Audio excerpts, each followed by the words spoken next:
Hi dear students, this is Mahesh, lecturer in English, Sahyadri College, Kolar. Welcome back to my channel. And first of all, I thank you all for watching my classes. I really appreciate your interest in attending online classes. Keep the same in the coming days. Today, in this class, we shall discuss the last poem of your second PU English textbook, that is Water. The poem is written by Challapalli Swaruparani, a Dalit poet of Andhra Pradesh. You may think the poem is about water, but it is not. The poem deals with the practices of untouchability of those days, especially in Andhra Pradesh.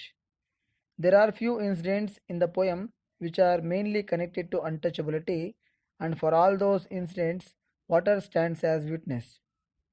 The poet titles the poem as Water because to explain the effects of untouchability of those days, we don't have anyone right now with us. And also nobody directly witnessed it.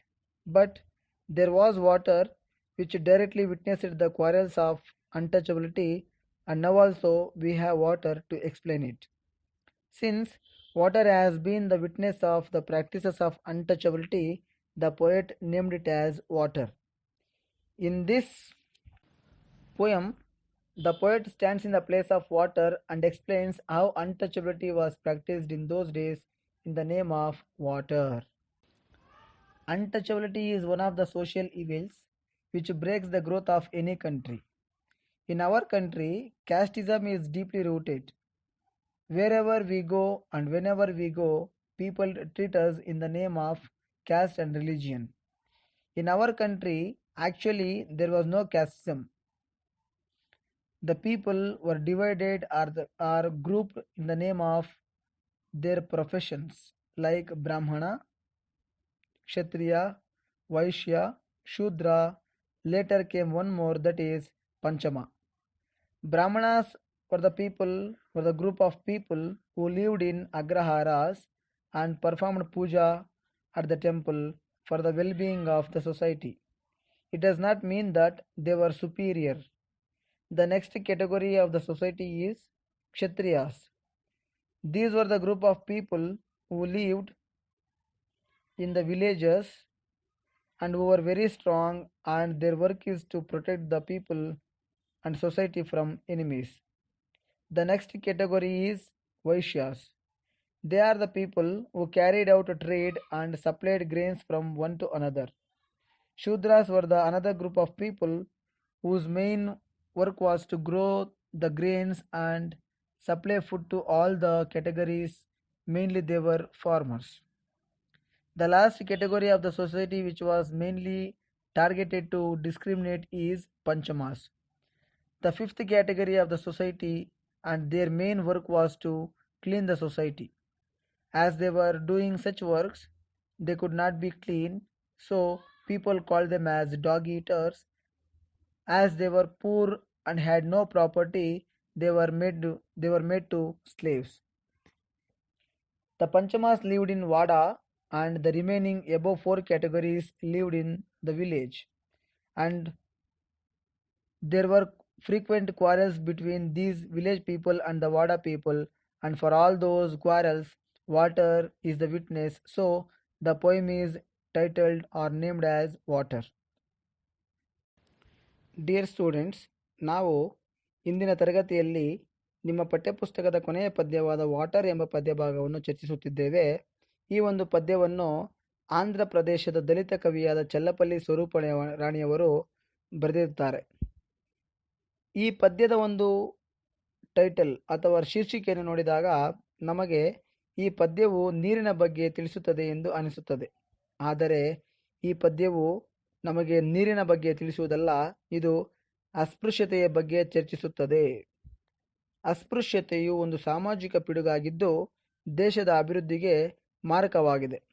ನಮ್ಮ ದೇಶದಲ್ಲಿ ಈ ಒಂದು ಅಸ್ಪೃಶ್ಯತೆಯು ಆಲದ ಮರದಂತೆ ಬೇರೂರಿದ್ದು ಇತ್ತೀಚಿನ ದಿನಗಳಲ್ಲಿ ಜನರು ಬುದ್ಧಿವಂತರಾದ್ದರಿಂದ ಸ್ವಲ್ಪ ಮಟ್ಟಿಗೆ ಸುಧಾರಿಸಿದೆಯಾದರೂ ಇನ್ನೂ ಕೆಲವರು ಅದೇ ಅಂಧಕಾರದಲ್ಲಿದ್ದು ಜನರನ್ನು ಜಾತಿಯ ಆಧಾರದ ಮೇಲೆ ಗುರುತಿಸುತ್ತಿದ್ದಾರೆ. ನಮ್ಮ ದೇಶದಲ್ಲಿ ಮೊದಲಿಗೆ ಜಾತಿ ಪದ್ಧತಿಯು ಅಸ್ತಿತ್ವದಲ್ಲಿರಲಿಲ್ಲ. ಜನರು ತಾವು ಮಾಡುತ್ತಿದ್ದ ಕೆಲಸದ ಆಧಾರದ ಮೇಲೆ ವಿಂಗಡಣೆಯಾಗಿ ಎಲ್ಲರೂ ಒಟ್ಟಾಗಿ ಒಗ್ಗಟ್ಟಾಗಿ ಸಮಾಜದಲ್ಲಿ ಜೀವಿಸುತ್ತಿದ್ದರು. ಬ್ರಾಹ್ಮಣ, ಕ್ಷತ್ರಿಯ, ವೈಶ್ಯ, ಶೂದ್ರ ಮತ್ತು ಪಂಚಮ ಎಂಬ ಗುಂಪುಗಳಿದ್ದು ದೇವಾಲಯಗಳಲ್ಲಿ ದೇವರ ನಾಮಸ್ಮರಣೆ ಮಾಡುತ್ತಾ ಸಮಾಜದ ಒಳಿತಿಗಾಗಿ ಪೂಜೆ ಪುನಸ್ಕಾರಗಳನ್ನು ಮಾಡುತ್ತಿದ್ದವರನ್ನು ಬ್ರಾಹ್ಮಣರೆಂತಲೂ ಅವರು ವಾಸ ಮಾಡುತ್ತಿದ್ದ ಸ್ಥಳವನ್ನು ಅಗ್ರಹಾರವೆಂತಲೂ ಕರೆಯುತ್ತಿದ್ದರು. ನಂತರ ಕ್ಷತ್ರಿಯರು ಸಮಾಜವನ್ನು ಶತ್ರುಗಳಿಂದ ರಕ್ಷಣೆ ಮಾಡುವ ಕೆಲಸವನ್ನು ಮಾಡುತ್ತಿದ್ದು ಸಮಾಜಕ್ಕೆ ಸೈನಿಕರಂತೆ ಕೆಲಸ ಮಾಡುತ್ತಿದ್ದರು. ನಂತರ ವೈಶ್ಯರು ವ್ಯಾಪಾರ ವಹಿವಾಟುಗಳನ್ನು ಮಾಡಿಕೊಂಡು ಒಬ್ಬರಿಂದ ಇನ್ನೊಬ್ಬರಿಗೆ ಆಹಾರ ಧಾನ್ಯಗಳು ಮುಂತಾದವುಗಳನ್ನು ಮಾರಾಟ ಮಾಡುವ ಕೆಲಸಗಳನ್ನು ಇವರು ಮಾಡುತ್ತಿದ್ದರು. ಶೂದ್ರರು ಅಂದರೆ ರೈತರು, ಶೂದ್ರರು ರೈತರ ಹಾಗೆ ಕೆಲಸ ಮಾಡುತ್ತಿದ್ದು ಭೂಮಿ ತಾಯಿಯನ್ನು ನಂಬಿಕೊಂಡು ಆಹಾರ ಧಾನ್ಯಗಳು, ಸೊಪ್ಪು, ತರಕಾರಿಗಳನ್ನು ಬೆಳೆಯುತ್ತಾ ಜೀವನ ಮಾಡುತ್ತಿದ್ದರು. ಇವರೆಲ್ಲರ ನಂತರದಲ್ಲಿ ಬಂದವರು ಪಂಚಮರು. ಸಮಾಜದಲ್ಲಿ ಶುಚಿತ್ವವನ್ನು ಕಾಪಾಡಿಕೊಂಡು ಸ್ವಚ್ಛತಾ ಕಾರ್ಯಗಳನ್ನು ಮಾಡಿಕೊಂಡು ಇವರು ಯಾವಾಗಲೂ ಕೊಳಕು ಬಟ್ಟೆಗಳನ್ನು ಹಾಕಿಕೊಂಡು ಸತ್ತ ಪ್ರಾಣಿಗಳ ಮಾಂಸವನ್ನು ತಿನ್ನುತ್ತಾ ಜೀವನವನ್ನು ಮಾಡುತ್ತಿದ್ದರು. ಕಾಲಾನಂತರದಲ್ಲಿ ಅನಕ್ಷರತೆಯ ಕಾರಣದಿಂದ ಮತ್ತು ಪಂಚಮರು ಸಾಮಾನ್ಯವಾಗಿ ಬಡವರಾಗಿದ್ದ ಕಾರಣ ಮೇಲಿನ ವರ್ಗದವರೇ ದಬ್ಬಾಳಿಕೆಗೆ ತುತ್ತಾದರು. ಇವರು ವಾಸ ಮಾಡುತ್ತಿದ್ದ ಸ್ಥಳವನ್ನು ವಾಡ ಎಂತಲೂ ಕರೆಯುತ್ತಿದ್ದರು. ವಾಡ ಅಂದರೆ ಊರಿನಿಂದ ಹೊರಗಡೆ ಇದ್ದಂತಹ ಒಂದು ಸ್ಥಳ. ಅಂದರೆ ಊರಿಂದ ಹೊರಗಡೆ ಬರೀ ಪಂಚಮರು ಮಾತ್ರ ವಾಸ ಮಾಡಬೇಕಾಗಿರ್ತಕ್ಕಂತಹ ಒಂದು ಸ್ಥಳವನ್ನು ನಾವು ವಾಡ ಎಂದು ಕರೆಯುತ್ತೇವೆ. ಈ ರೀತಿಯಾಗಿ ಸಮಾಜದ ಮೇಲಿನ ವರ್ಗದವರಿಗೂ ಮತ್ತು ಪಂಚಮರಿಗೂ ಸದಾ ಒಂದಲ್ಲ ಒಂದು ಕಾರಣಕ್ಕೆ ಜಗಳವಾಗುತ್ತಿತ್ತು. ಈ ಎಲ್ಲ ಕಾರಣಗಳಿಗಿಂತಲೂ ಪ್ರಮುಖವಾದಂತಹ ಕಾರಣವೆಂದರೆ ನೀರು. ನೀರಿಗಾಗಿ ಈ ಹಳ್ಳಿಯಲ್ಲಿದ್ದ ಜನರಿಗೂ ಮತ್ತು ವಾಡದಲ್ಲಿದ್ದಂತಹ ಅಸ್ಪೃಶ್ಯರಿಗೂ ಅಂದರೆ ಪಂಚಮರಿಗೂ ಸದಾ ಏನಾಗುತ್ತಿತ್ತಪ್ಪ ಅಂದರೆ ಜಗಳವಾಗುತ್ತಿತ್ತು. ಈ ಎಲ್ಲ ಜಗಳಗಳಿಗೂ ಇಲ್ಲಿ ನೀರೇ ಕಾರಣವಾಗಿದ್ದು ನೀರು ಸಾಕ್ಷಿಯೂ ಸಹ ಆಗುತ್ತದೆ.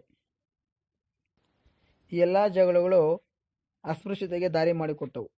ಸಾಮಾನ್ಯವಾಗಿ ಇವರು ನೀರಿಗಾಗಿ ಜಗಳವಾಡುತ್ತಿದ್ದರು. ಆದರೆ ಆಗಿನ ಕಾಲದ ಇವರ ಜಗಳಗಳನ್ನು ನಮಗೆ ವಿವರಿಸಲು ಯಾರೂ ಇಲ್ಲವಾದ್ದರಿಂದ ಆ ಜಗಳಗಳನ್ನು ಕಂಡ ನೀರೇ ನಮಗೆ ಸಾಕ್ಷಿಯಾಗಿದೆ.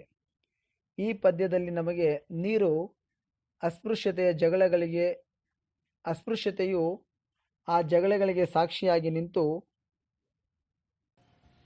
ಈ ಒಂದು ಪದ್ಯದಲ್ಲಿ ನಮಗೆ ನೀರು ಅಸ್ಪೃಶ್ಯತೆಯ ಆ ಜಗಳಗಳಿಗೆ ಸಾಕ್ಷಿಯಾಗಿ ನಿಂತು ನಮಗೆ ತಾನು ಕಂಡಿದ್ದನ್ನು ವಿವರಿಸುತ್ತದೆ.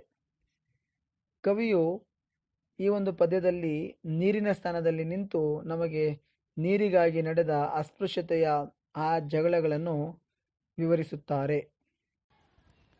Dear students, in your first PUC you had a poem which is about untouchability. Can you tell me which is that? Yes,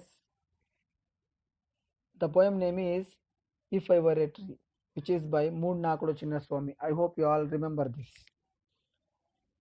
In that poem, the poet who did not want to be a human being because he hated the irrational practices of untouchability, and whenever he went, the people used to treat him as a slave and untouchable, and they used to not give him any priority, so that he wanted to become a tree. He used to pray the God to make him a tree instead of a human being. Here there is one more poem about untouchability, that is Water, which is by Chellapalli Swaruparani, and the poem is an extract from her anthology The Exercise of Freedom. The poem is an extract from the book called The Exercise of Freedom. ಈ ಒಂದು ಪದ್ಯವನ್ನು the exercise of freedom ಎಂಬ ಒಂದು ಪುಸ್ತಕದಿಂದ ಆಯ್ದುಕೊಳ್ಳಲಾಗಿದೆ. ಇಲ್ಲಿ ನಮಗೆ ಈ ಒಂದು ಪುಸ್ತಕದಲ್ಲಿ ಕೊಟ್ಟಿರುವ ಚಿತ್ರವನ್ನು ನೋಡಿದಾಗ ಅರ್ಥವಾಗುತ್ತದೆ. ಇಲ್ಲಿ ಒಬ್ಬ ಹುಡುಗ ಕೆಳಗಡೆ ಕೂತುಕೊಂಡು ನೀರನ್ನು ಕುಡಿಯುತ್ತಿದ್ದಾನೆ. ಅದೇ ರೀತಿಯಾಗಿ ಆ ನೀರು ಮೇಲಿನಿಂದ ಅವನ ಒಂದು ಕೈಯಲ್ಲಿ ಬೀಳುತ್ತಿದೆ. ಈ ಒಂದು ಚಿತ್ರವನ್ನು ನೋಡಿದಾಗ ನಮಗೆ ಅಸ್ಪೃಶ್ಯತೆಯು ಕಣ್ಮುಂದೆ ಕಾಣುತ್ತದೆ. ಅಂದರೆ ಆಗಿನ ಕಾಲದಲ್ಲಿ ಈ ಅಸ್ಪೃಶ್ಯರು ನೀರನ್ನು ಕುಡಿಯಬೇಕಾದರೆ ಮೇಲಿನ ವರ್ಗದವರನ್ನು ಕೇಳಿಕೊಂಡು ಅವರು ತಮ್ಮ ಕೈಗೆ ನೀರನ್ನು ಸ್ವಲ್ಪ ಎತ್ತರದಿಂದ ಸುರಿದ ನಂತರ ಇವರು ಕುಡಿಯಬೇಕಾಗಿತ್ತು. So this is what untouchability. So when you look at this picture, you can remember the practice of untouchability. Here there is a boy who is drinking water which is poured from certain distance into our cupped hands. In those days, if any Panchama wanted to drink water, he used to beg the higher caste people, and they used to pour the water into his cupped hands, and he had to drink, which means he had no freedom to drink water as he wanted. So these are the few incidents we are going to discuss in this poem. Now look at the pre-reading activity. I'll read out for you. You open the text box. Recall the poems you have read where water has been used as metaphor. See guys, if you read any poems in which water has been used as metaphor for the practice of untouchability, just recall. And next, water is both preserver and destroyer, discuss. Here the poet is asking us to discuss water is both preserver and destroyer. Of course, water is preserver as well as destroyer. How it is preserver? Yes, just remember, water is very important for our existence, our survival, and for our daily activities, for everything. We just can't imagine our life without water. At the same time, water is also a destroyer. We should be very careful. How? If there is heavy rain, we lose all the properties and it will devour our lives. It will swallow our lives. It will destroy the whole world. It can destroy. At the same time, when the tsunamis occur, we have seen when the tsunamis occur how the farmers lose their property, lose their lands, lose their crops, everything. And we have seen how the tsunamis take our lives into the ocean. In this way, we can say if there is no water, we cannot imagine our life. So like this, water is both preserver as well as destroyer. But in this poem, water is a witness for the practices of untouchability. So here the poem is connected with untouchability. In this poem, we are going to discuss the practices which are associated with untouchability. ನಾನು already ಹೇಳಿದೆ, ಈ ಒಂದು ಪದ್ಯ ಭಾಗವನ್ನು ಚಲ್ಲಪಲ್ಲಿ ಸ್ವರೂಪರಾಣಿ ಅವರು ಬರೆದಿರ್ತಕ್ಕಂತಹ the exercise of freedom ಅಂತಕ್ಕಂಥ ಒಂದು ಪುಸ್ತಕದಿಂದ ಆಯ್ದುಕೊಳ್ಳಲಾಗಿದೆ. And the poem is divided into 2 parts. Now we are going to discuss the first part. Which are the 2 parts actually? The first 5 stanzas are called the first part of the poem, and the remaining stanzas are called the second part of the poem. What do we discuss in the first part and the second part? In the first part of the poem, we discuss how water has been a witness for the practices of untouchability. ಅದೇ ರೀತಿಯಾಗಿ ಈ ಒಂದು ಪದ್ಯದ ಎರಡನೇ ಭಾಗದಲ್ಲಿ, in the second part of the poem, we are going to discuss how many movements were fought for the sake of water, and how many people struggled for water, how many people shed their blood for water, and how many people sacrificed their life for the sake of water. And also we discuss the poet recalls her childhood days where she struggled for water, and how the Wada people faced problems for the sake of water, and how many movements they fought. Everything we are going to discuss in the second part of the poem. And also we discuss in the second part that at last whether the untouchables got freedom to use the water or not. Everything we are going to discuss in the second part of the poem. Now coming to talk about the first part, I will read the poem line by line, and I request you all to open the textbook and follow the lines. Now follow the lines. Just as the water knows the ground's incline, it knows the generation's old stripe between the village and the Wada, like the dampness on the well's edge that never dries. It knows that untouchability never disappears. Very beautiful.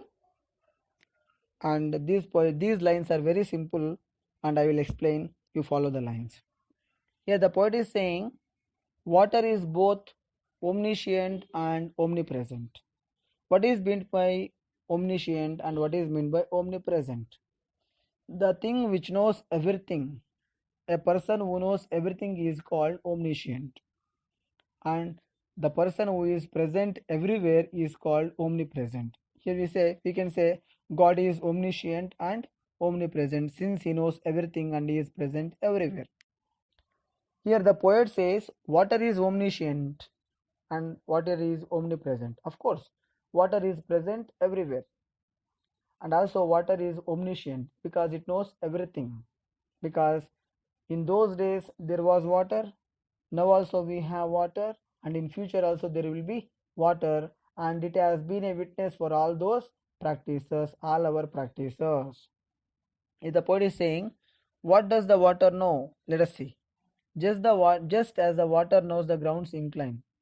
The poet says why she has titled the poem as water, because of these reasons. Let us see. Since water knows everything, the poet names the poem as water. Here, just as the water knows the ground's incline. What is meant by ground's incline? Incline ಅಂದ್ರೆ ಏನು? ಇಳಿಜಾರಾಗಿರುವುದು, ಬಾಗಿರುವುದು ಅಂತ ಅರ್ಥ. ಅಂದ್ರೆ ನಾವೊಂದು ಪ್ರದೇಶದಲ್ಲಿ ನಿಂತು ಸ್ವಲ್ಪ ದೂರಕ್ಕೆ ನೋಡಿದಾಗ ಇಲ್ಲೇ ಎಲ್ಲೋ ಆಕಾಶ ಬಾಗಿದ ಹಾಗೆ ನಮಗೆ ಕಾಣುತ್ತದೆ. ಅದೇ ರೀತಿಯಾಗಿ ಇಲ್ಲೇ ಎಲ್ಲೋ ಈ ಒಂದು ಭೂಮಿ ಕೊನೆಯಾಗಿದೆ, ಎಂಡಾಗಿದೆ ಅಂತ ನಮ್ಗೆ ಅನ್ಸುತ್ತೆ. ಆದರೆ ಅದು ನಿಜಾನಾ? ಇಲ್ಲ. ಆದರೆ ನಿಜವಾಗ್ಲೂ ಭೂಮಿ ಎಲ್ಲಿ ಎಂಡಾಗಿದೆ, ನಿಜವಾಗ್ಲೂ ಭೂಮಿ ಕೊನೆಯಾಗಿರೋದು ಎಲ್ಲಿ, ಈ ಒಂದು ಸತ್ಯ ಯಾರಿಗೆ ಗೊತ್ತಿರುತ್ತಪ್ಪ ಅಂತಂದ್ರೆ ನೀರಿಗೆ ಗೊತ್ತಿರುತ್ತೆ. ಅಂದ್ರೆ ಪ್ರಪಂಚದ ಯಾವ ಯಾವ ಮೂಲೆಯಲ್ಲಿ ಯಾವ ರೀತಿಯಾಗಿರ್ತಕ್ಕಂಥ ಜನ ಇದ್ದಾರೆ, ಅವ್ರು ಯಾವ ರೀತಿಯಾಗಿ ಅಸ್ಪೃಶ್ಯತೆನ ಫಾಲೋ ಮಾಡ್ತಾ ಇದ್ರು, ಮಾಡ್ತಾ ಇದ್ದಾರೆ, ಮಾಡ್ತಾ ಇರ್ತಾರೆ ಇನ್ ಮುಂದಕ್ಕೆ, ಇವೆಲ್ಲ ಸತ್ಯಗಳು ಸಹ ಯಾರಿಗೆ ಗೊತ್ತಿರುತ್ತಪ್ಪ ಅಂದ್ರೆ ನೀರಿಗೆ ಗೊತ್ತಿರುತ್ತೆ. Because water knows everything since it is present everywhere. See, where there is water there are human beings. Where there are human beings, there are practices of untouchability. Where there are people, there is untouchability. Where there is untouchability, there are quarrels, and for all those quarrels, who is the witness? Water is the witness. ಆದ್ದರಿಂದ ಇಲ್ಲಿ ಹೇಳ್ತಿದ್ದಾರೆ, who knows the ground's incline? Water knows the ground's incline. ಅಂದ್ರೆ ಭೂಮಿ ಎಲ್ಲಿ ಕೊನೆ ಆಗಿದೆ ಅಂತ ನೀರಿಗೆ ಗೊತ್ತು, ಯಾವ ಯಾವ ಮೂಲೆಯಲ್ಲಿ ಯಾವ ಯಾವ ರೀತಿಯಾಗಿರ್ತಕ್ಕಂಥ ಜನ ಇದ್ದಾರೆ ಅಂತ ಆ ಒಂದು ಸತ್ಯ ಯಾರಿಗೆ ಗೊತ್ತಿರುತ್ತಪ್ಪ ಅಂದ್ರೆ ನೀರಿಗೆ ಗೊತ್ತಿರುತ್ತೆ. ಬೇರೆ ಎಲ್ಲೋ ಯಾವುದೋ ಒಂದು ಫಾರೆಸ್ಟ್ ಅಲ್ಲಿ ಯಾರೋ ಜನ ಇದ್ದಾರೆ, ಅವರು ಅಸ್ಪೃಶ್ಯತೆನ ಫಾಲೋ ಮಾಡ್ತಾ ಇದ್ದಾರೆ, ಅವರಿಬ್ಬರಿಗೂ ಜಗಳ ಆಗುತ್ತೆ ಅಂದ್ರೆ ನಮ್ಗೆ ಗೊತ್ತಿರೋದಿಲ್ಲ. ಬಟ್ ಅಲ್ಲಿರ್ತಕ್ಕಂತಹ ನೀರಿಗೆ ಏನಾಗುತ್ತೆ, ಆ ಒಂದು ಜಗಳ ಗೊತ್ತಿರುತ್ತೆ. So that since water knows everything, since water knows the grounds incline, since water knows the practice of untouchability, since water is present everywhere, the poem is named as water. Next, it knows the generation's old stripe. It means water. ಇಲ್ಲಿ it ಅಂತ ಬಂದಾಗ ನಾವೇನಂತ ಅನ್ಕೋಬೇಕು, water ಅಂತ ಅನ್ಕೋಬೇಕು. ಇಲ್ಲಿ it knows means water knows the generations old stripe. ಅಂದ್ರೆ ತಲೆಮಾರುಗಳಿಂದ ತಲೆತಲಾಂತರದಿಂದ ಬಂದಿರತಕ್ಕಂತಹ ಒಂದು ಓಲ್ಡ್ ಸ್ಟ್ರೈಪ್. ಸ್ಟ್ರೈಪ್ ಅಂದ್ರೆ ನೋವು ಅಂತ ಅರ್ಥ. ಅಂದ್ರೆ ತಲೆಮಾರುಗಳಿಂದ ಬಂದಿರತಕ್ಕಂತಹ ನೋವು ಯಾವುದು, ಯಾವ ಒಂದು ಕಾಯಿಲೆ, ಯಾವ ಒಂದು ನೋವು ತಲೆಮಾರುಗಳಿಂದ ಬಂದಿದೆ. ಈ ಅಸ್ಪೃಶ್ಯತೆ ಅಂತಕ್ಕಂತಹ ಒಂದು ಕಾಯಿಲೆ ಇವತ್ತಿನದಲ್ಲ, ನಿನ್ನೆದಲ್ಲ, ಮೊನ್ನೆದಲ್ಲ, ತಲೆತಲಾಂತರಗಳಿಂದ ತಲೆಮಾರುಗಳಿಂದ ಬಂದಿರತಕ್ಕಂತಹ ಈ ಒಂದು ಹಳೆಯ ಕಾಯಿಲೆ, ಹಳೆಯ ನೋವು. ಈ ನೋವು ಯಾರಿಗೆ ಗೊತ್ತಿರುತ್ತಪ್ಪ ಅಂತಂದ್ರೆ ನೀರಿಗೆ ಗೊತ್ತಿದೆ. Water knows the generations old stripe. And where was this old stripe? Between the village and the wada. ಈ ಒಂದು ನೋವು ಯಾರ ಮಧ್ಯೆ ಇತ್ತು, ಈ ಒಂದು ಅಸ್ಪೃಶ್ಯತೆಯ ಜಗಳ ಯಾರ ಮಧ್ಯೆ ಇತ್ತು? ಯಾರ ಮಧ್ಯೆ ಇತ್ತು? ವಿಲೇಜ್ ಪೀಪಲ್ಗೂ ಮತ್ತೆ ವಾಡಾ ಪೀಪಲ್ಗೂ ಇತ್ತು. ಇಲ್ಲಿ ವಿಲೇಜ್ ಅಂತಂದ್ರೆ the people who lived in the society, which means village people are nothing but Brahmana, Kshatriya, Vaishya, Shudras. And wada people are nothing but the Panchamas are the untouchables. So between these two, village and the wada, there were frequent quarrels. ಅವರಿಬ್ಬರ ಮಧ್ಯೆ ಯಾವಾಗಲೂ ಏನಾಗ್ತಾ ಇತ್ತು? ಜಗಳ ಆಗ್ತಾ ಇತ್ತು. ಯಾವುದಕ್ಕೋಸ್ಕರ ಜಗಳ ಆಗ್ತಾ ಇತ್ತು? ನೀರಿಗೋಸ್ಕರ ಇಲ್ಲೇನಾಗ್ತಾ ಇತ್ತು? ಜಗಳ ಆಗ್ತಾ ಇತ್ತು. So who is the witness for these quarrels? Water is the witness for these quarrels. ಇವರಿಬ್ಬರ ಮಧ್ಯೆ ಜಗಳ ಇವತ್ತು ಆಗ್ತಾ ಇಲ್ಲ, ನಿನ್ನೆ ಆಗ್ತಾ ಇಲ್ಲ, ಮೊನ್ನೆ ಆಗ್ತಾ ಇಲ್ಲ. ಅದಕ್ಕಿಂತ ಮೊದಲಿಂದನೂ ನಮ್ಮ ತಾತ ಮುತ್ತಾತರ ಕಾಲದಿಂದನೂ, ನಮ್ಮ ತಂದೆ ತಾಯಿ ಕಾಲದಿಂದಲೂ, ಅದೇ ರೀತಿಯಾಗಿ ನಾವು ನೋಡ್ತಾ ಇದ್ದಾಗಲೂ ಸಹ ಈ ಒಂದು ಜಗಳ ಏನಾಗ್ತಾ ಇದೆ, ನಡೀತಾನೆ ಇದೆ. ಫಾರ್ ದಿಸ್ ಕ್ವಾರಲ್, ಈ ಒಂದು ಜಗಳಕ್ಕೆ ಯಾರು ಸಾಕ್ಷಿಯಾಗಿದ್ದಾರೆ? Water is the witness. ಆದ್ದರಿಂದ ಈ ಒಂದು ಪೋಯಮ್ಗೆ ವಾಟರ್ ಅಂತ ಹೆಸರಿಟ್ಟಿದ್ದಾರೆ. Like the dampness on the well's edge that never dries, it knows that untouchability never disappears. Here, untouchability is compared to dampness on the well's edge. Of course, inside the well there is water, and untouchability is compared to dampness on the well's edge that never dries. Here, dampness anta ಹೇಳಿದ್ರೆ wetness ಅಂದ್ರೆ ತೇವಾಂಶ. Here, well's edge never dries. We all know the fact that well's edge never dries. Why the well's edge never dries? In a day, one or the another will be coming to draw water from the well. So when they draw water from the well, invariably some sort of the water falls on the well's edge, so and it becomes wet. So there will be dampness. At the same time, in the same way, in the village, in the society, untouchability never disappears. Well's edge never dries, untouchability in the society never disappears. So like this, untouchability is compared to dampness. So there will be dampness in the well's edge and there will be untouchability in the society. This is what the comparison. ಇಲ್ಲಿ ಕವಿ ಏನು ಮಾಡ್ತಾ ಇದ್ದಾರಪ್ಪ ಅಂತಂದರೆ, ಬಾವಿಯ ಕಟ್ಟೆಯ ಮೇಲಿರ್ತಕ್ಕಂತಹ ತೇವಾಂಶವನ್ನು ಅಸ್ಪೃಶ್ಯತೆಗೆ ಹೋಲಿಕೆ ಮಾಡ್ತಾ ಇದ್ದಾರೆ. ಯಾಕಪ್ಪ ಅಂತ ಹೇಳಿದ್ರೆ, ಬಾವಿಯ ಕಟ್ಟೆ ಯಾವಾಗಲೂ ಡ್ರೈ ಆಗೋದಿಲ್ಲ, ಯಾವಾಗಲೂ ಒಣಗೋದಿಲ್ಲ. ಅದೇ ರೀತಿಯಾಗಿ ಅನ್ಟಚಬಿಲಿಟಿನೂ ಸಹ ಸಮಾಜದಲ್ಲಿ ಎಂದಿಗೂ ಸಹ ಡಿಸಪಿಯರ್ ಆಗೋದಿಲ್ಲ ಅಂತ, ಅಂದರೆ ಕಣ್ಮರೆ ಆಗೋದಿಲ್ಲ, ಸಾಧ್ಯ ಇಲ್ಲ. ಯಾಕೆ? ಬಾವಿಯ ಕಟ್ಟೆ ಯಾವಾಗಲೂ ತೇವ ಇರುತ್ತೆ. ಯಾಕಂದರೆ ಒಬ್ಬರಲ್ಲ ಒಬ್ಬರು ಬಂದು ನೀರನ್ನು ಸೇದ್ತಾ ಇರ್ತಾರೆ. ನೀರು ಸೇದ್ದಾಗ ಬಾವಿ ಕಟ್ಟೆ ಏನಾಗ್ತಾ ಇರುತ್ತೆ, ತೇವ ಆಗ್ತಾ ಇರುತ್ತೆ. ಅದೇ ರೀತಿಯಾಗಿ ಸಮಾಜದಲ್ಲಿ ಅನ್ಟಚಬಿಲಿಟಿನೂ ಅಷ್ಟೇ. ನಾವೆಲ್ಲ ಅದನ್ನು ಮರಿಬೇಕು ಅಂದ್ಕೊಳ್ತಾ ಇರ್ತೀವಿ, ಮತ್ತೆ ಯಾರೋ ಒಬ್ರು ಬಂದು ಏನು ಮಾಡ್ತಾರೆ, ಅದನ್ನು ಸ್ಟಾರ್ಟ್ ಮಾಡ್ತಾರೆ.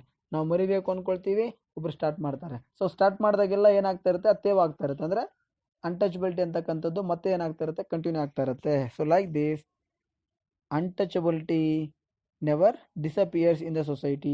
ಈ ಒಂದು ಫ್ಯಾಕ್ಟ್ ಯಾರಿಗೆ ಗೊತ್ತಿರುತ್ತೆ, ಈ ಒಂದು ನಿಜ ಯಾರಿಗೆ ಗೊತ್ತು? Water knows. ನೀರಿಗೆ ಈ ಒಂದು ಸತ್ಯ ಗೊತ್ತಿರುತ್ತೆ. So let us discuss. There are few one mark questions. In the first stanza. Let us see. Who knows the ground's incline? Who knows the ground's incline? Water knows the ground's incline. Who knows the generation's old stripe? Who knows the generation's old stripe? Water knows the generation's old stripe. Which is the generation's old stripe between the village and the Wada? This is one more question. Which is the generation's old stripe between the village and the Wada? Untouchability is the old stripe between the village and the Wada. Then what is the untouchability compared to? What is the untouchability compared to? What does the poet compare the untouchability to? The poet compares the untouchability to dampness on the well's edge. I explained why untouchability is compared to dampness on the well's edge. So these are the things we discussed in the first part of the poem. So if there are any doubts, you can text me to my personal number, WhatsApp number. Let us recall one more time. Water knows the ground's incline. Water knows the boundaries of the earth. Water also knows the generation's old stripe, that is untouchability. There was untouchability between the village and the Wada, and there were frequent quarrels between village people and the Wada people because of the water. And for all those quarrels, for all those stripe, for all those pains, for all those traits, who is the witness? Water is the witness. So the poem is named as Water. And water also knows the fact. Water also knows the fact, that is untouchability is like dampness on the well's edge. Dampness, wetness. Well's edge never dries. Untouchability in the society never disappears. So because of these reasons, the poem is titled or named as Water. And guys, this is for today. I hope you have understood the first part of the poem. and also the theme which we are going to discuss in the poem. If there are any doubts, as I told you, write me to my WhatsApp number. I will meet you in the next class. Till then, take care. Bye.